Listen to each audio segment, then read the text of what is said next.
Yes, the number one food mistake that I see amongst performers has nothing to do with the food itself. It has to do with the way they eat their food. Ready to go learn how to live healthier, wealthier, and wiser as an artist in showbiz? Hey, I'm Lara Bianca Pilcher. I'm crazy about helping artists to live out their creative dreams and nurture themselves at the foundation of their creative career. I'm an artist and actor and showbiz educator with over 20 years in the arts and entertainment industry in London, Australia, and now Atlanta, USA. I'm here to show you how to navigate this topsy-turvy world called showbiz, uncover the secrets of success, unlocking the powerful artist you are. I've done a lot. Performed, worked in TV, film, radio, stage, produced, directed, choreographed, acting, singing, voice work, musical theatre, dance company, toured, moved, casting, auditioned, self-taped, teaching, press, critics, branding, marketing, side hustles, and all the hoo-ha, while maintaining a happy marriage with 2 gorgeous kids. And there will only be real talk here, friends. Think of this podcast as a masterclass in helping you build your creative career while also learning how to holistically navigate the artist's life. This is the Healthy, Wealthy, Wise Artist Podcast. Body image for performers is huge, and what we eat and our diet has a huge role in affecting the way that we view ourselves and our body image. Food for many performers can feel like a prison. It doesn't feel guilt-free. It's filled with shame and control. There's the clean eating movement, and is it right or wrong? And that person you meet on set that knows everything about nutrition and tells you what to eat and not eat, but just feels like they're very rigid.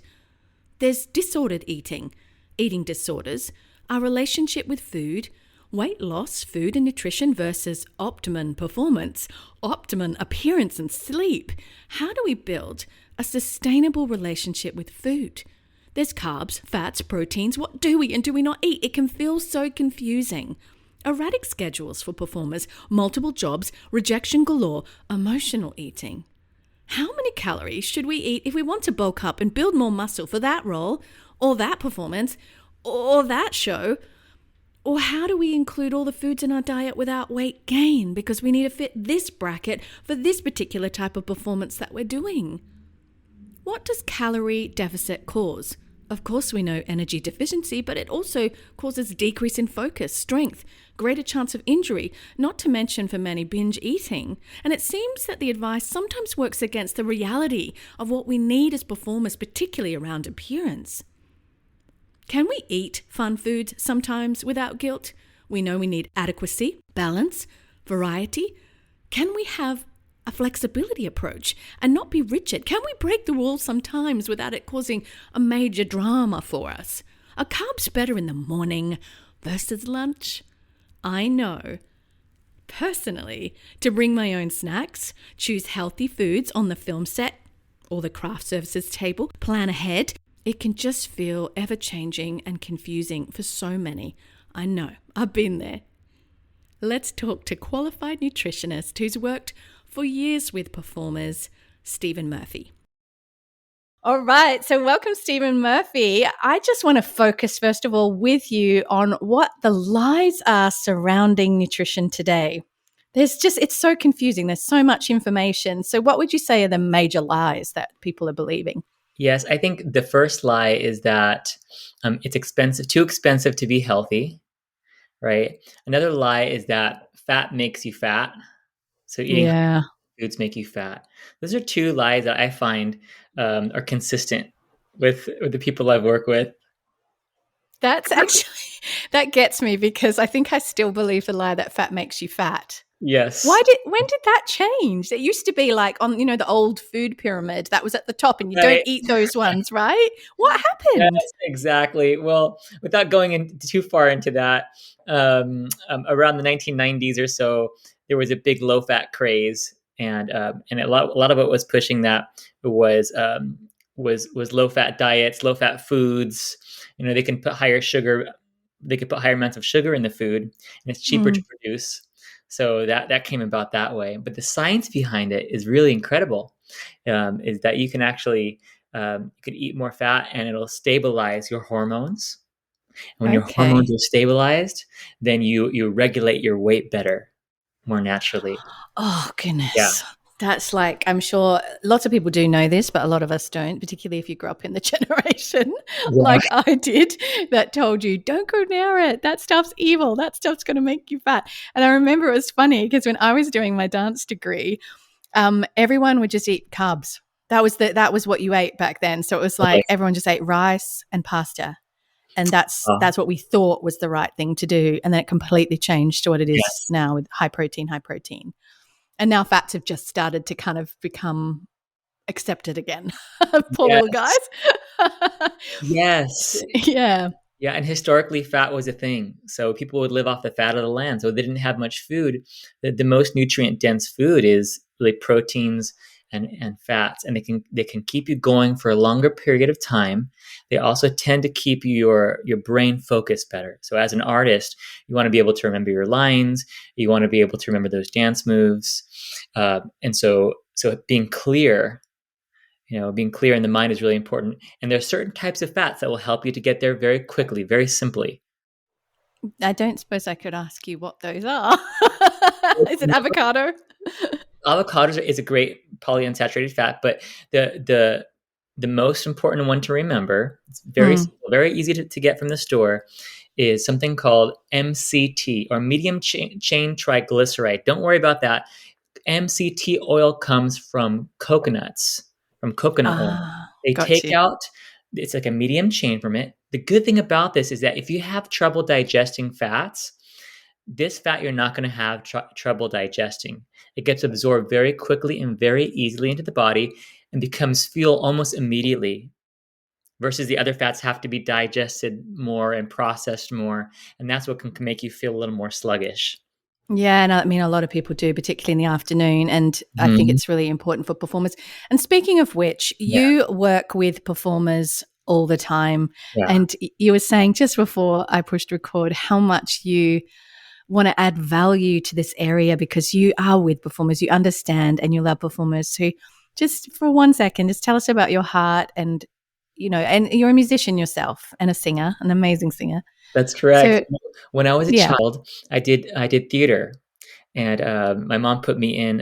It was kind of like a Mickey Mouse Club type of gig that was going on for young students in a local theater. And I understand artists. I just understand how they work, how they're geared, and I have a heart for them. So yeah, I love to add value to them. I love that so much. I really do. So, with all of the information that's out there, how do we know what to believe? Like, how do we Yeah. sort through it, especially when we can just Google something and we don't know if it's true or not? Absolutely. Well, there's two things I think that are important, is that we have to understand the foundation of what nutrition really is. Not all the bad diets, just what is actually nutrition. And the second Mm. thing is that you have to be able to use your intuition. Everyone has intuition and common sense, and when we're free to use those things, right? And then we also just have a foundational knowledge of, like, what is nutrition historically? What is that?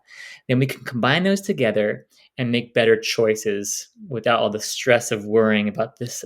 This article says this and that article says that. You try things, they work for you, and you can move forward. Things don't work for you, you toss them aside.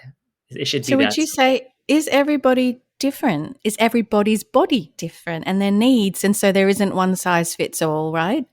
Absolutely. For diets, that is absolutely true. Everyone's a little different. Genetically, they're a little different as well. So it's not just your shape or size, it's your genetics. However, there across the board, we all need the baseline nutrients. Baseline nutrition. They're called essential nutrients. It means every mammal or every human specifically needs these specific nutrients. So you have your vitamins, minerals, fats, um, and proteins. And then carbohydrates are important too for other reasons, but you can technically live without them. Your body can make Oh, energy there from you go. fat. I like hearing that. You technically can live without them, but it's important to have them. It's important to have them because they're important for the good bacteria that's in your body. And so they're important too. Okay, so we can't completely ignore them, but then I think we get confused because there's breads and there's pastas, and that's what we kind of go, oh, that's your carbs. But then complex carbohydrates is different, right? Mm. And Yeah. not that I'm wanting you to have to recite a PhD right now, but but complex carbs, is it true that they are in fruits and other sources that maybe we're not aware of?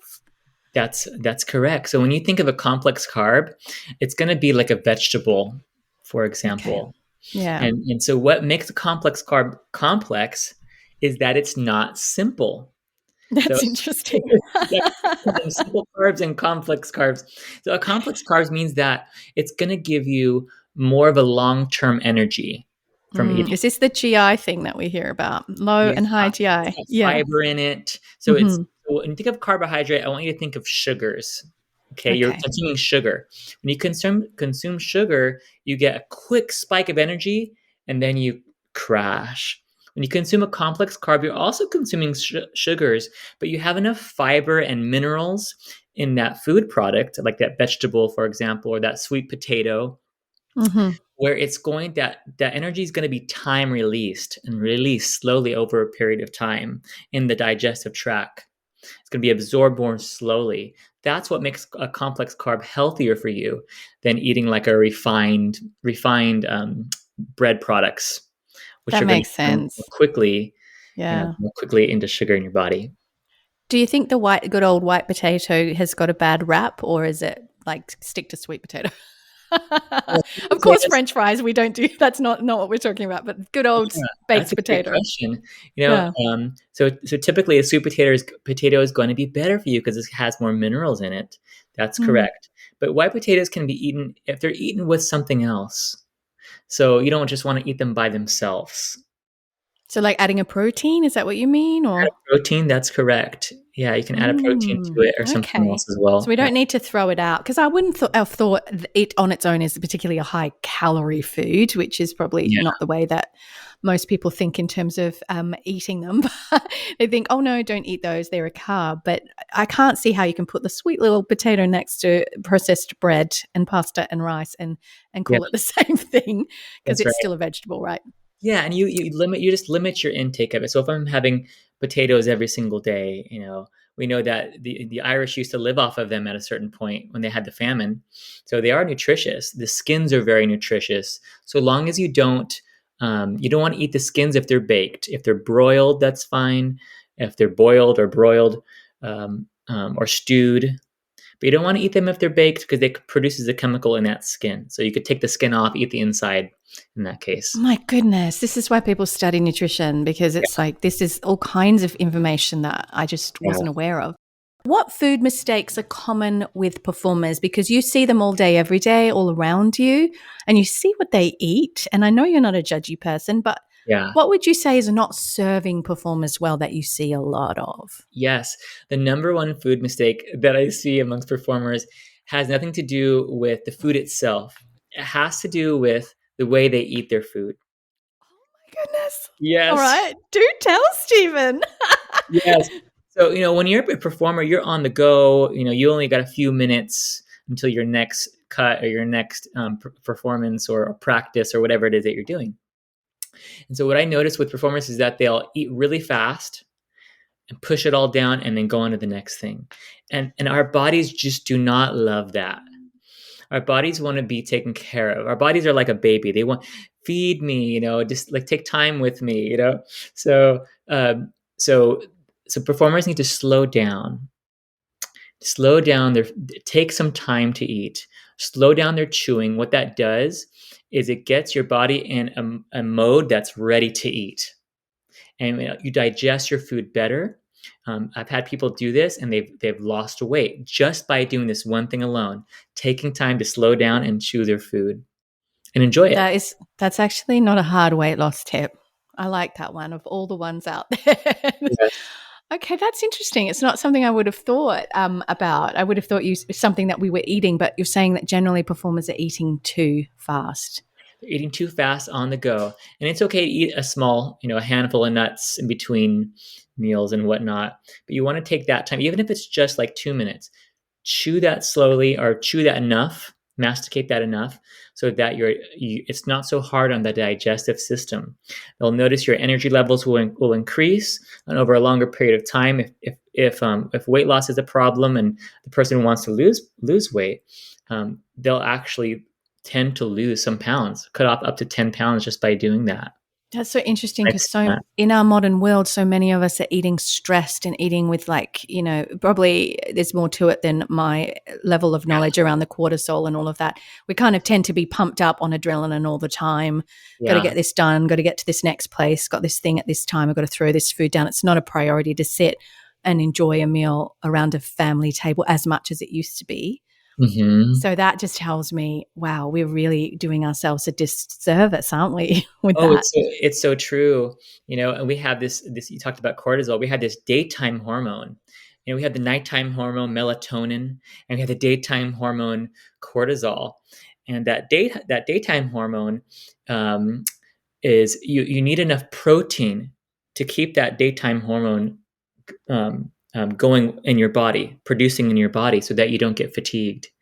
And so that's important in the morning when you the first thing that you do when you wake up within that first hour is you want to have something with protein in it. Protein in the morning. So are we talking about eggs? Or is our Western diet just not really cutting it in terms of proteins in the morning?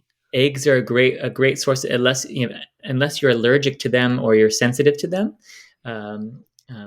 Pasture raised eggs or raised eggs from pasture raised hens are a fantastic option for protein. They're complete protein. That's actually good to know. And would you say if you're just doing like the leaner diets like egg white, is it the same or is it the yolk that we need? You need both because you need the fat and the protein. So you imagine the egg whites and then the yolks. One is more has more protein in it. The egg whites and the yolks have more fat in them, but that fat's going to be important for your hormones. So you actually need Mm. both, as well as the eggs for building muscle and whatnot. So, Stephen, particularly dancers, actors, but really all performers and artists, are there foods that we should avoid? Of course, there are. Of course, we all know we should avoid fast food, but we still do it because we're on the go. Uh, but the foods that we should be avoiding are foods that have chemicals in them, and for this reason. So we have the hydrogenated fats that have been altered. They've been altered so that they can stay on the shelf for a longer period of time. You see, when we put those fats into our body, Lara, it those fats are hard to get rid of. You see, and then when we put foods that have pesticides on them into our body, it disrupts the ecosystem of our intestine, and our intestines are about 70% of our immune system, and that affects our entire health, weight, our brain function, everything. So when we talk about eating clean, what we're really talking about is trying to stay away as much as possible from foods that are genetically modified, or if you are eating foods that have been sprayed with pesticides, to use a vegetable wash to get those off. That's really, really, really important. Um, that's what I've seen. Yeah. You said vegetable wash. I've never heard of that. What is a vegetable wash? Yeah, it's a vegetable wash. It's a formula of vinegar and natural substances that help to break away those pesticides that can still be on the fruit. So it's not enough to just rinse off your vegetables if they have pesticides on them. This is why I would recommend for someone to eat organic if they can, or at least non-genetically modified, where genetically modified foods have a pesticide genetically built into the food, and so you can't get around that. So that's the problem with those foods. Now, Trader Joe's, if there's a Trader Joe's wherever you live, they don't sell genetically modified foods at all, and so that's a really easy place to go to because you're not having to look at every single label and worry about what you're eating. I love Trader Joe's, and I only just started experiencing it a year and a half ago. And is Sprouts, are they similar or are they just farmer direct? Would they be in the US? Yeah, they have a lot of great products there. I do like Trader Joe's better because that's like their policy. I'm not sure what Sprouts policy Ah, got is you. with Yep. that. Yeah, and Mm, the prices tend to be more even at mhm. Trader Joe's as well. So they don't price gouge Yeah. there. So they try to keep their prices as even as possible. And I know for my Australian listeners that health food stores are more common and getting products, Yeah. it's quite easy in Australia. They really love healthy lifestyle, so that's not Oh, challenging. wonderful. And UK listeners, I used to go to all the major stores, so I wasn't going to any health food stores, but I know that they have plenty around. So you'll have to tell me, get on my Instagram and tell me where in the Yes. UK you can go so I can let other people know to get food that you just know is safer for you. That would be fantastic. All right. Well, I've got Yes. another question that I forgot to ask you. What does a nutritionist do? Because I used to be a little bit arrogant, thinking I know so much about food, but what you've just shared with me, I'm like, I don't know anything. So, what does a nutritionist? And you said you Yeah. were also a coach for what was Yeah. that? Functional medicine. A functional Functional medicine. medicine coach. Okay, so you must tell the Yeah. listeners what is that and why it. Yeah, because I'm really starting to value it in a way that I didn't really understand, and I'm sure there's many others that do as well. Yes, and so what a functional medicine practitioner is or physician is they have their own practice. So whether they're a medical doctor or whatever type of physician they are, they've also learned functional medicine. What that means is they try to get to the root cause of the problem versus mask the problem or numb the symptoms of a problem. So that's what I do as well is I've actually been certified. I took the practitioner training, but I just decided to be a coach instead. It's a little easier that way. And so I recommend people in their own hometown to Google search functional medicine practitioners. And those are professionals that can really help you to find out what's really happening in my body, what's really happening in my blood. I want to heal myself. I don't just want to mask the symptoms. That's so important because so much is happening around numbing things rather than actually dealing with sticking a prescription on it rather than dealing with the source. So I really love that's very valuable information. Absolutely. Yeah. So when we think of a nutritionist, sometimes we're thinking of a dietitian, and this is the Ah, most common thing that we get confused with. A dietitian's main job is to help people put their meals together, to count calories. They focus on macronutrients, which means your proteins, your carbs, and your fats. They usually leave out. Now they're starting to incorporate this in the dietetics world, but they usually leave out the importance of micronutrients, which are your vitamins and your minerals that help everything to run in your body. Okay, so what a nutritionist does is they really focus on specific nutrients to help the body heal or to help the body perform in a certain way. So not just calorically speaking.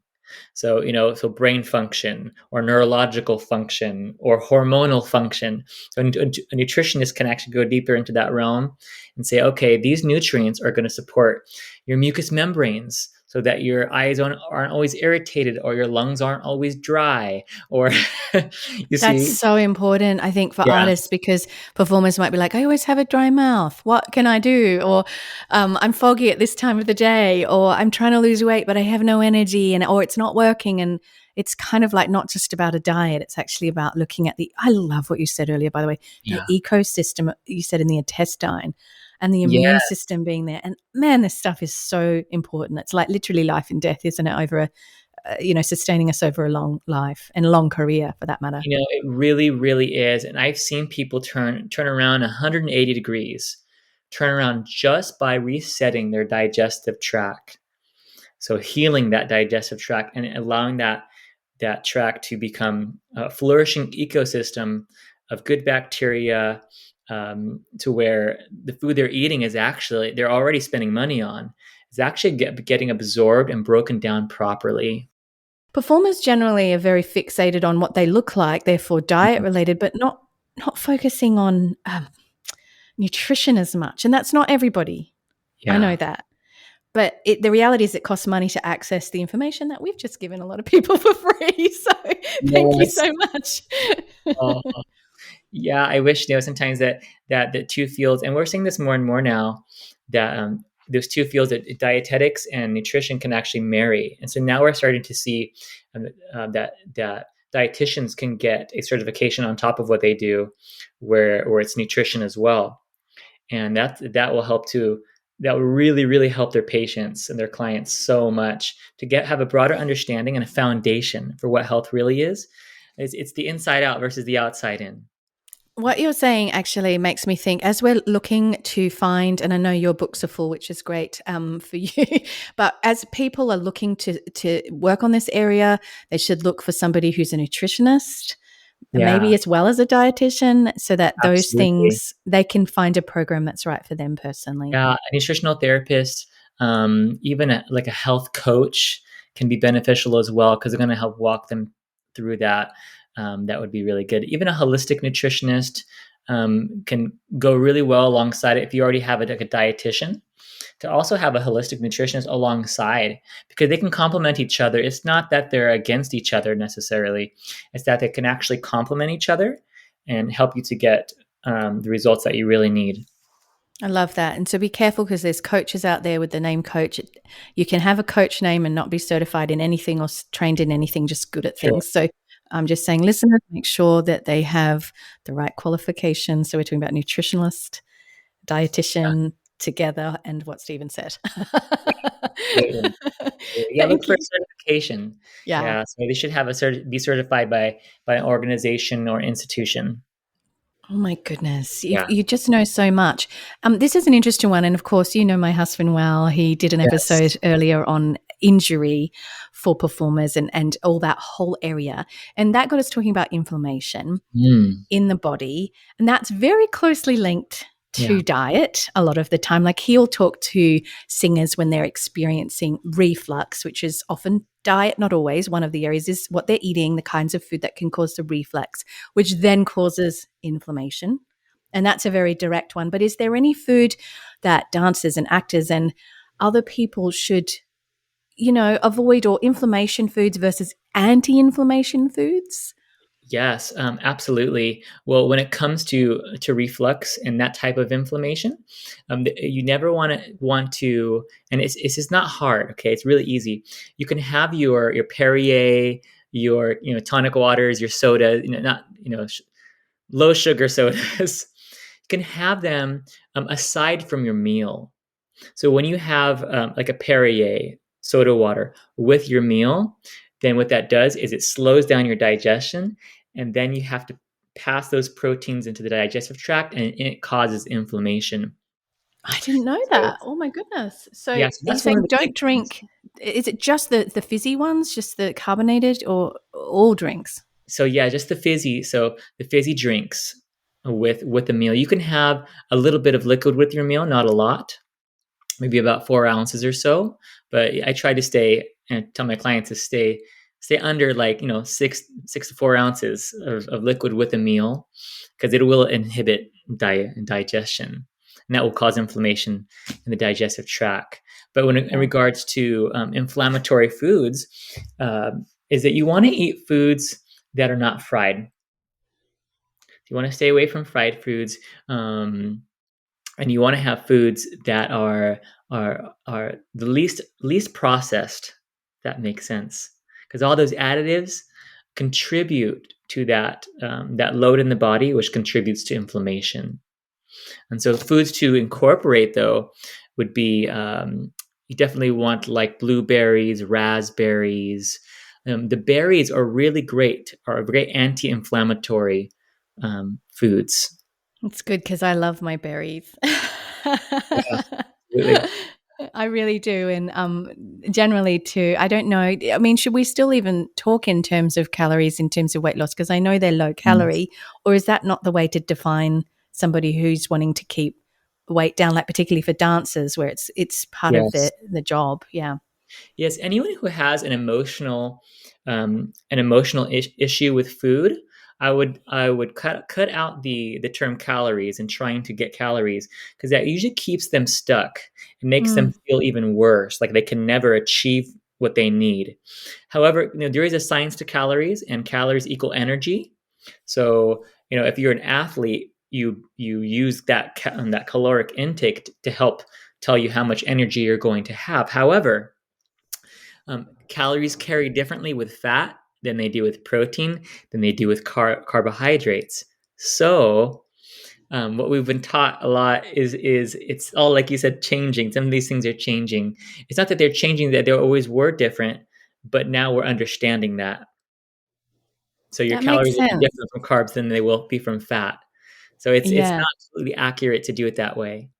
I know, and I remember years ago, like when I was, I mean, I'll tell this story another day in another episode, but I had an eating disorder because I was a dancer, did a dance degree, and all through high school was in a specialist dance program. Mm. And I learnt very bad patterns of eating at that time. And I remember it was just all about calories and all about like Yeah. avoiding certain foods, and it was just very unhealthy. And I'd say that it's not, particularly in dance, I'd say that there is still, unfortunately, a celebration of the less you eat and the thinner you are and the less you eat. That's almost celebrated. And it's not like Mhm. that with every art form. Actors obviously want to fit a certain type. Musicians, from what Andrew's told me, being one himself, and you would know, don't Yeah. tend to be as careful because it's not as much about, unless they're a singer-songwriter, that's going to be different. But if you're kind of Yeah. hiding behind drums or a guitar, maybe it's a little bit different. I don't want to say that for everyone, but have you found Yes. there's a difference with the different artists around you on the daily, like with the way they approach food? Oh yeah, totally. I would say musicians are more laid back, and then dancers are very like strategic, and they try to be disciplined. Oftentimes, they just don't know what they need to eat, so they'll have like a high carbohydrate. They'll eat oats and everything carbs in the morning, and then by 11 o'clock in the morning, they're already feeling like they're crashing.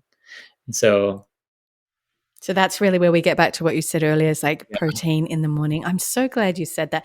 Is there a time of day we should be having carbs, or do we just never have carbs? No, carbs are not evil. They can be friendly to us. I like to cycle them, and uh, so if I'm going to have carbs, I'm going to have them at least 3 hours before I go to bed. But I tend to like, every physical body is different. They are geared a little differently.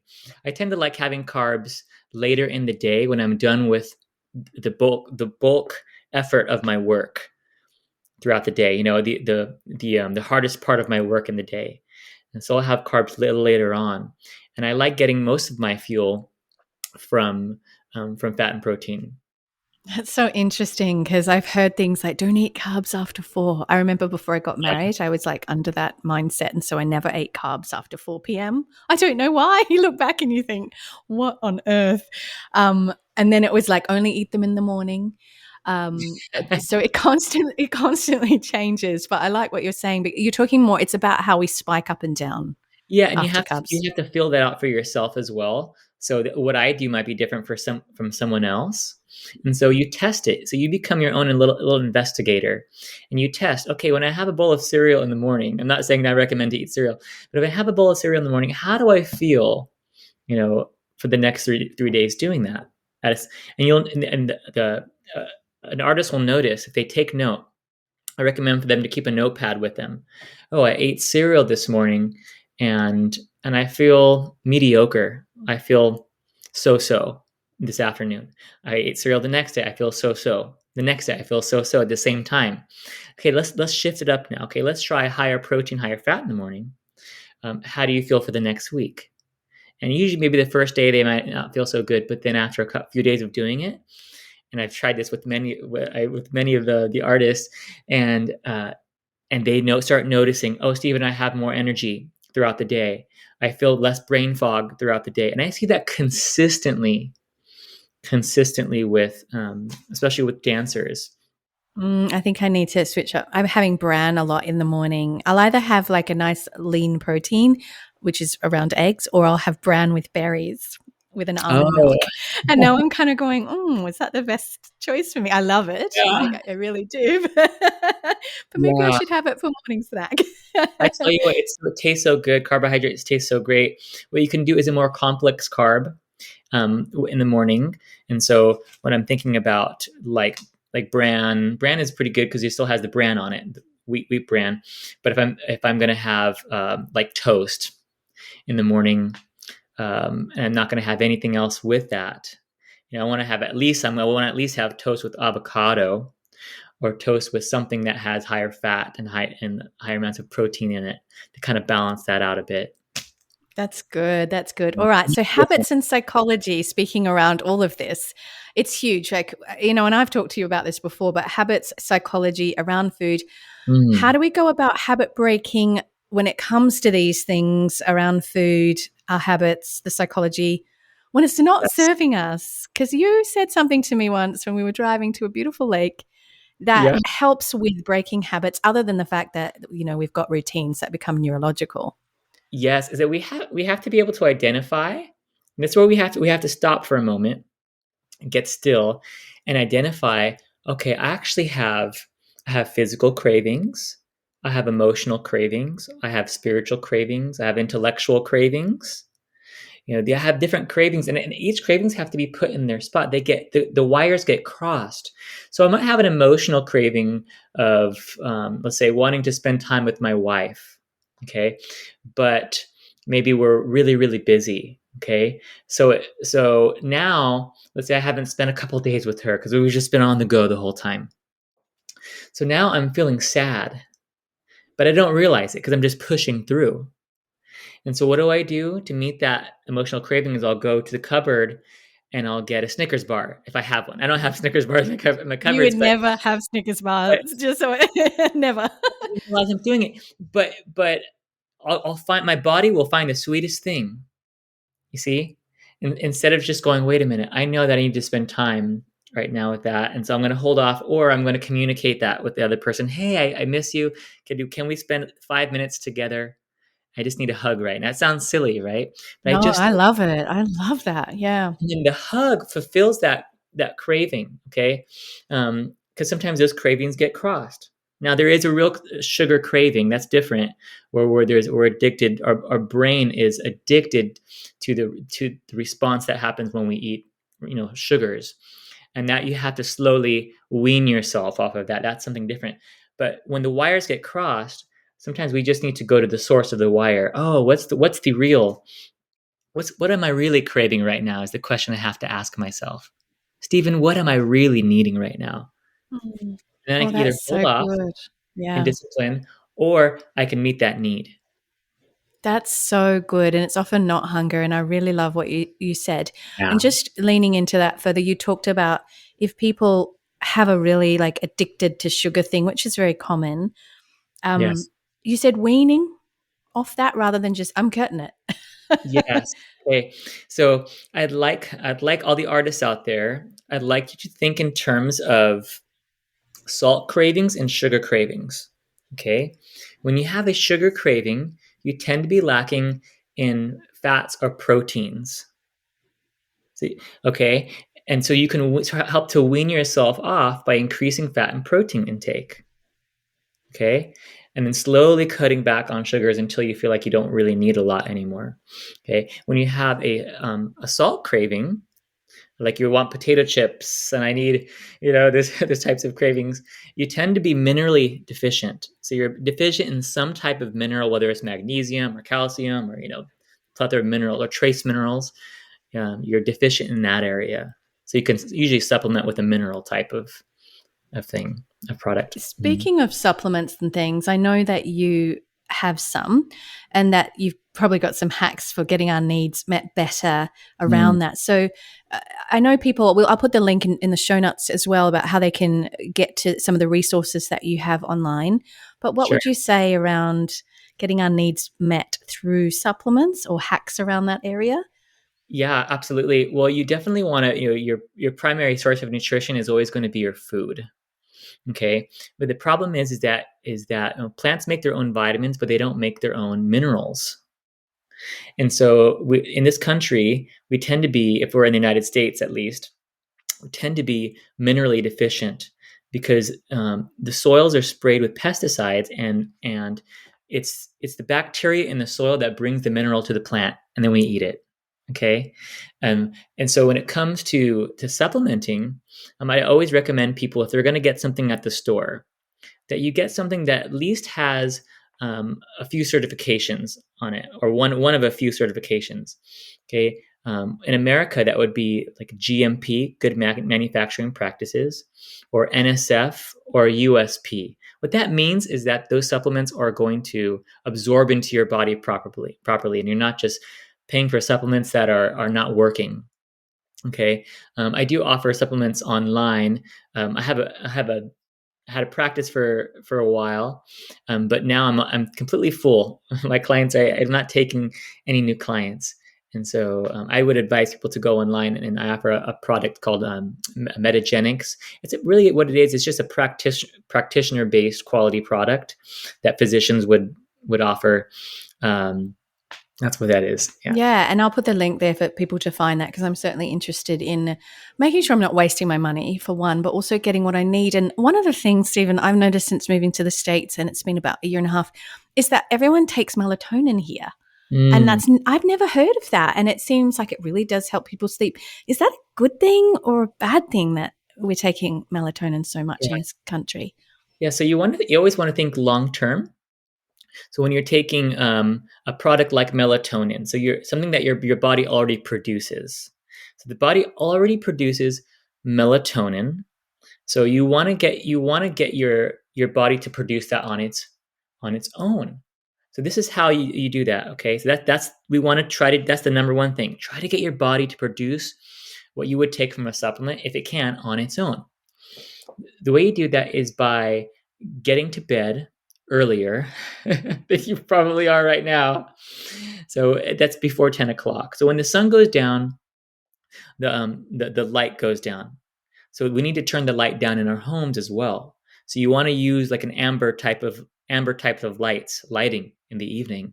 What that will do is that will start to increase your melatonin production naturally. And when you go to bed, you want to make sure that the lights are turned off to keep that melatonin production amped up. Now, in regards to taking melatonin supplements, it's not going to hurt you to take them, but in the long run, it's better to get that naturally. So there's this idea, and I'm not sure if this is actually proven scientifically yet, but there is this idea that when your body can produce it and you're taking it as a supplement, that your body will start to produce less of it. So whether that's 100% proven or not, I'm not sure. But there is this idea in the field that is so. So yeah, you want it. So it's not wrong to take it if you need to, but try to produce it on your own. I like that you said that because I just watched on Netflix the Xanax, which is not a drug that I'd heard of outside of America, but now that I'm living here, Mm, there's this Xanax thing in the US, which is an yeah. anti-anxiety, I think maybe anti-depression, but mainly anti-anxiety, like really, really works.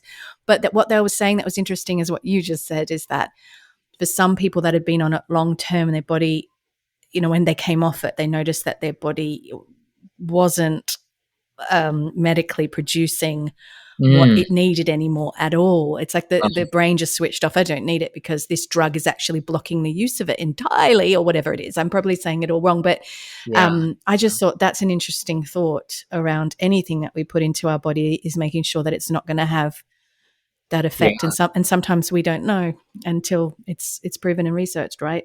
Absolutely. Yeah. And there's always competing information, and there's cases where people their body does start working again. You see, so the body has the ability to heal itself.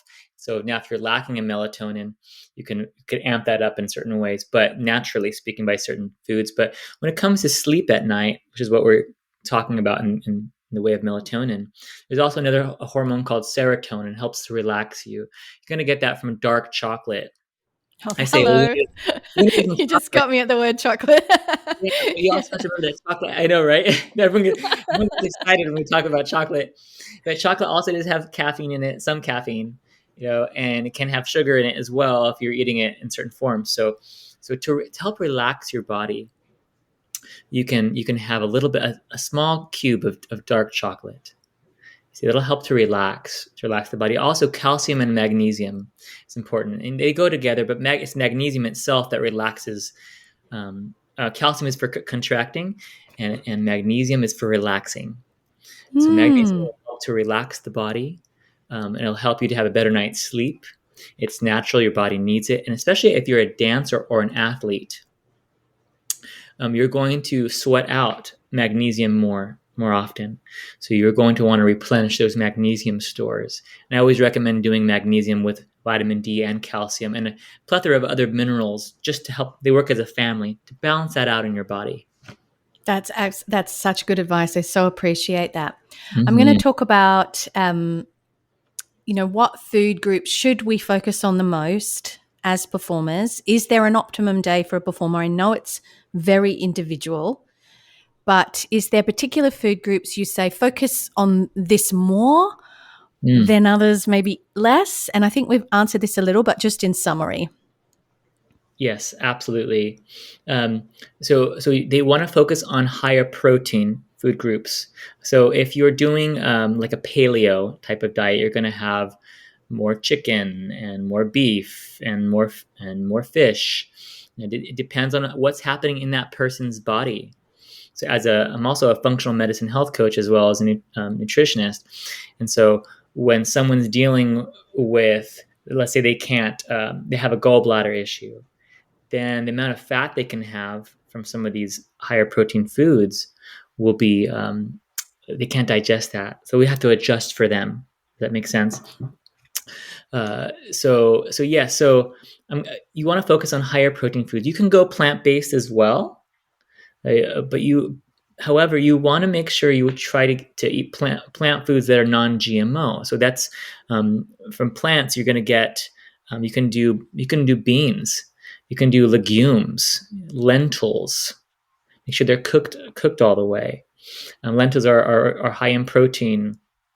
Um, you want to try to stay away from edamame and soy products if you can, for the reason that most of those soy products are GMO, and there's a fermentation process to soy that makes it healthy for you. And unless that's done properly, like they do in the Asian countries, it makes it causes you to have more estrogen in your body than you should.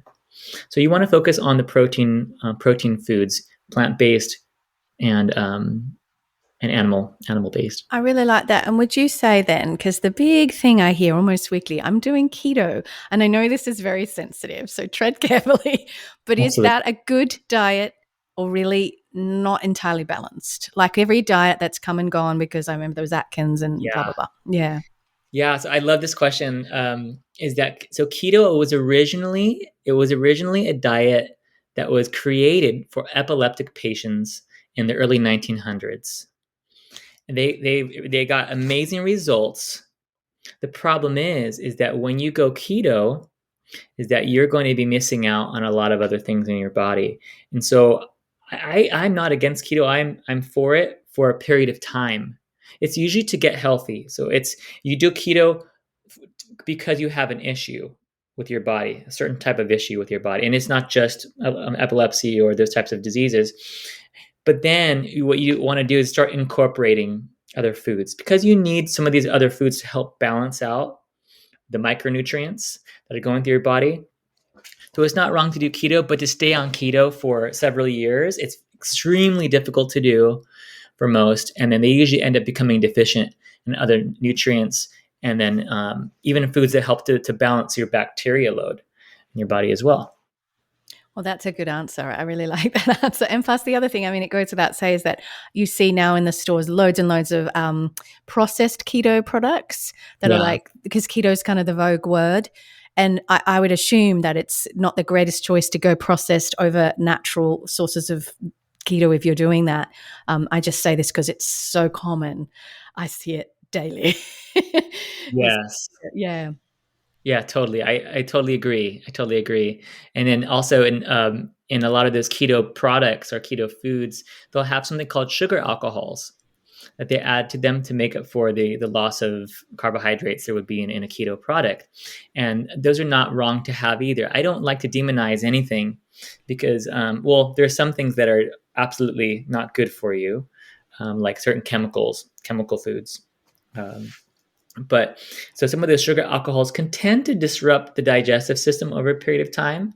So, you give up one thing for the other. So it just makes so much more sense to me. And what I've seen is to balance things out, just balance things out.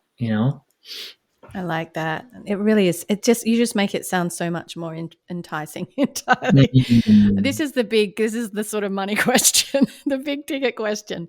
Yeah. Weight and body image around performers. Oh, Because yeah, yeah, yeah. psychology and food and diet, they're all very closely linked. How should we lose or gain in a healthy way? Because this is very common, whether you're losing for a role, you're losing because you're a dancer and you need to look a certain Yeah. way, you've got a tour coming up, you want to lose a few pounds, or you have to gain because you need to look bigger for this role. I think of Bridget Jones' Diary and what Renee Zellweger had to do, or you need to gain bulk out because you're not booking because you're not quite fitting the muscle category, or you're not quite fitting the other categories, or whatever it is. Yeah. You just want to look better in general. How do you do it healthily? Because it seems very difficult to actually nail that well. Oh, absolutely. So this is very difficult for people to do on their own, is what I found. It's very, very hard. This really begins with your identity, and being okay with the skin that you're in, and then loving yourself enough and having enough compassion on yourself to be able to have a plan of action that's not necessarily perfect, but you have to see yourself as, if you can imagine, if you had a child or a baby, you would love that child and you would take care of that child, right? And you would do what was best for it. You wouldn't overwork the child or underwork the child. There's a balance there. And so what I always recommend for people with body image is to don't do it on your own, but get a coach or a life coach or a nutritionist or a therapist to help you walk through that, because you're going to have really bad days and hard days and really good days, and you're going to need someone to call or someone to talk to help heal, help heal the root issues of body image. It goes so much more deep than just the food you're eating. Yeah, that's a really good answer. And it's not simple, and it's not a one size fits all, is what I'm hearing you say. And I think that's really important, because there's so many Yeah. do this diet and it might not be what's right for you personally. Gosh, Stephen, thank you so much for your time. I will put the links that people can find what you recommend in terms of supplements into the show notes and on the social media platforms as well. But I feel like, wow, how blessed is your wife to be able to, she's one of my besties, Nicola, but to be able to have access to this information. And I just think, wow. And I know people say that for me too, because if I have an injury, my Andrew's a physical therapist who he can just fix it and I don't have to pay. But I thank you so much, because this information is so vital and so interesting. And I don't think I realized the difference between dietitians, nutritionists, and functional medicine coaches. And I think that what you do is just incredibly vital, and what you know is so precious. Thank you, Stephen. Oh, I'm so glad. And one last thing, keep it simple. Use your intuition. And just learn that the foundation of nutrition is that you need all the essential nutrients and you build on top of it. That's all I have to say. That's fantastic. Thanks, Stephen. Absolutely. Hey, on my Facebook, there is a Healthy, Wealthy, Wise Artists group made up of a tribe of artists seeking to live the healthy, wealthy, wise artist life. They ask each other questions and throw around ideas. You can join the Healthy, Wealthy, Wise Artist Community private Facebook group at Lara Bianca Pilcher on Facebook under groups. Phew, today's masterclass is done. I love reaching back and saying, I've done this, and helping you learn the easy way. If you want more, head to larabiancapilcher.com for show notes, links, freebies, my blog, coaching and courses, and you can also head to my socials, Lara Bianca Pilcher on Instagram and Facebook. I'm also on Twitter and Pinterest. Thanks again for listening. Please leave a review on Apple Podcasts. That would mean the world to me, and I'll give you a shout out. And of course, keep on living the healthy, wealthy, wise artist, living towards your dream life. Bye, friends. P.S. Shout out to my hottie hubby, Andrew Pilcher, who does all the editing on this podcast.